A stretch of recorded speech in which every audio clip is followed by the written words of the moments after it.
घटनेचा नियम असा आहे की अशा प्रकारे मंत्रिमंडळाची शपथ घेतल्यानंतर लवकरात लवकर कुठल्या तरी एका सभागृहाचे सदस्य व्हावं लागतं. त्या अर्थाने ही निवडणूक खूप महत्वाची आहे. एक खरंच आहे की कुठलाही राजकीय पक्ष ज्यांना अधिकृत चिन्ह आहे असा काही विरोधक म्हणून उमेदवार नाही.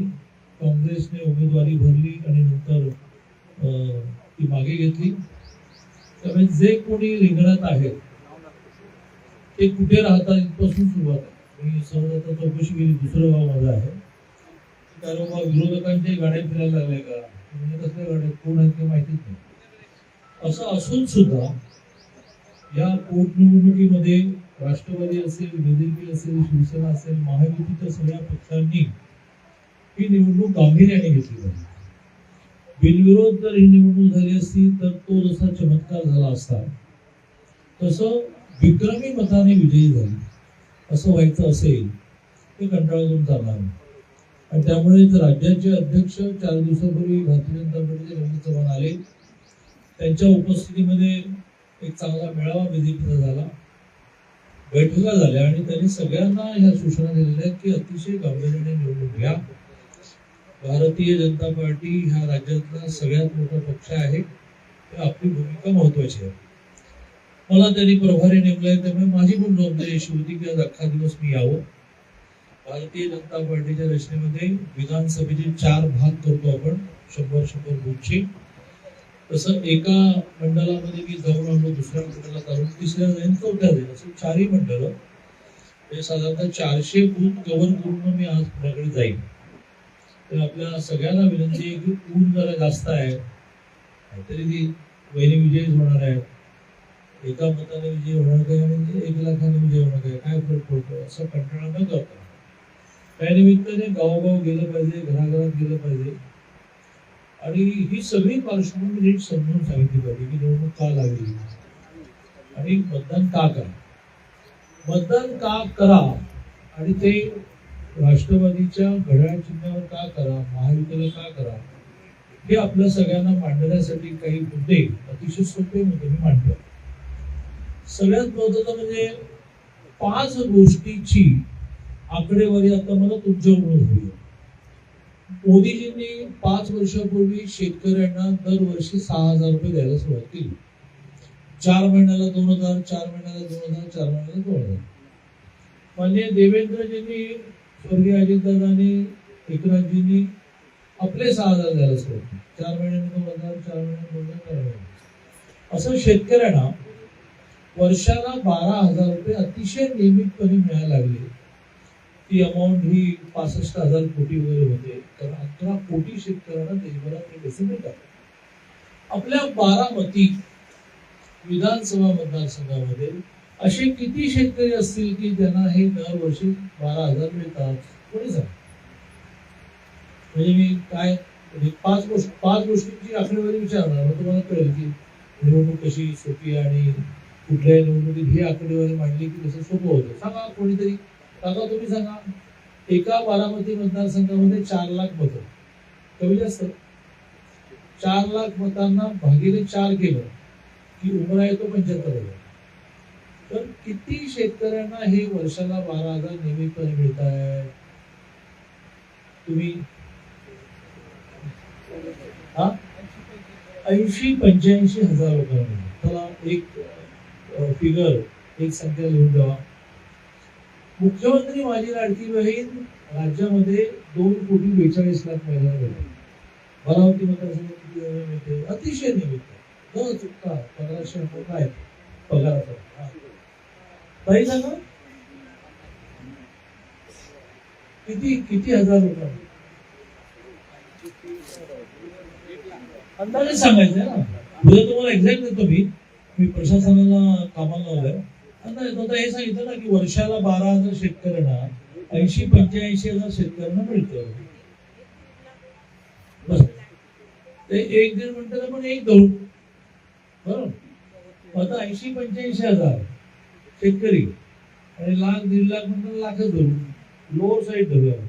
80-85 म्हणजे 80 धरूया, 1,00,000-1,50,000 लाख धरूया. टोटल किती झाली? पुढे नव्हतं पुढे जातोच की अजून.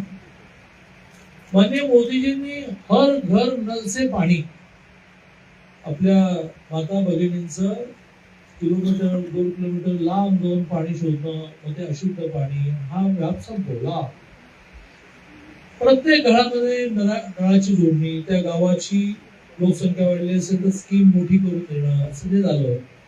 त्यात बारामती तालुक्यामध्ये किती घरांना हे हर घर नल से पाणी नावाचं कनेक्शन मिळालं असेल? राजकीय काम करता तुम्ही अंदाज आहे 80%.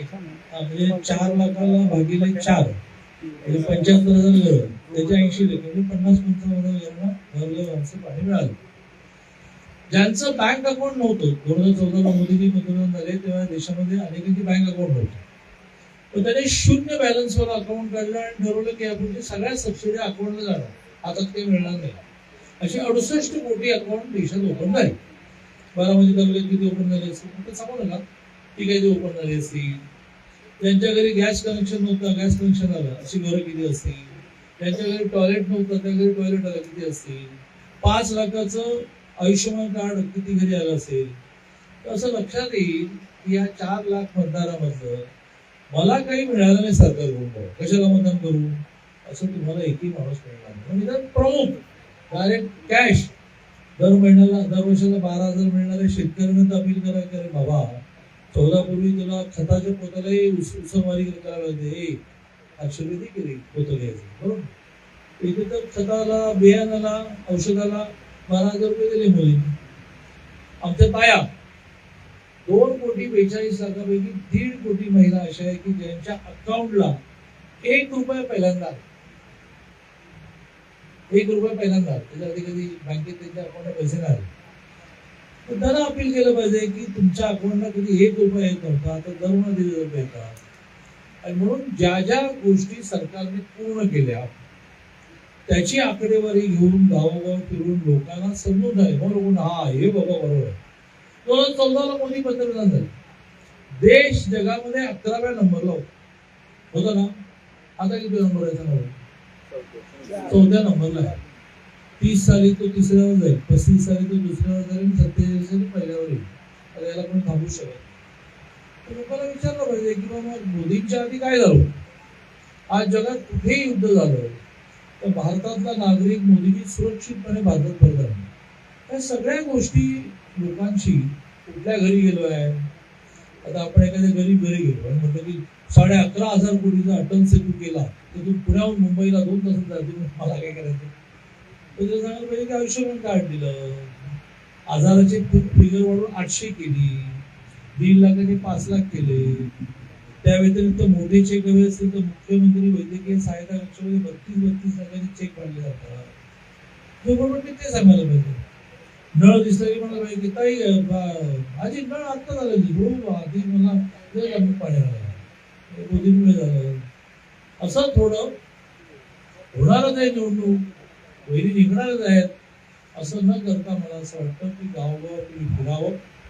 आता मी राज्याचे सगळ्यात सिनियर मिनिस्टर आहेत, आलो की नाही अवधूत जरा जास्त आहे अविनाश नको असं म्हटलं काय म्हणू शकतो की मला कोण विचार. पण माझं एक कर्तव्य आहे की आज दिवसभरामध्ये मी उन्हामध्ये फिरायचं आणि 4 गावामध्ये 4 मंडलामध्ये म्हणजे सगळे म्हणजे 100-200 1000 लोकांना भेटून आहे का आपण. आता 1000 लोकांना भेटलो मी आणि ते प्रत्येक जण प्रेरित झाले 40-50,000 मध्ये निर्माण होतं. म्हणून आपल्या सगळ्यांना आव्हान करतो की 23ला निवडणूक आहे. उन्हाचा तडाखा खूप जबरदस्त आहे, त्यामुळे सकाळच्या वेळातच मतदान करून घ्यायला लागेल. मधला वेळ खाली जाईल, पुन्हा दुपारी 4 नंतर लोक बाहेर पडतील. पण पूर्वीसारखं बारामती विधानसभेत याच्या आधी मतदान किती पर्सेंटेज होईल?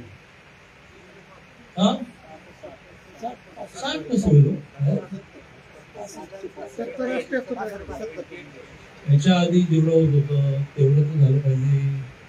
मुळात पर्सेंटेज हा विषय आता SIR जो येणार आहे म्हणजे काय मतदार याद्या शुद्ध करून घेणं.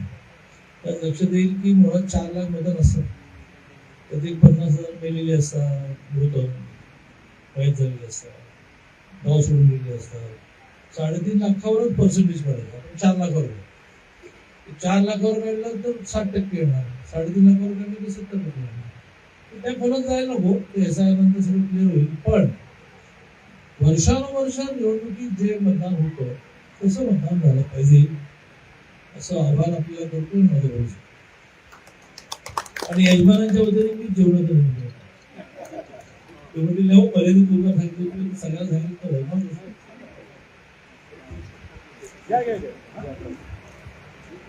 या ठिकाणी 15 ग्रामपंचायतचे सरपंच, 15 ग्रामपंचायत सरपंच त्यांनी पुढे यावे.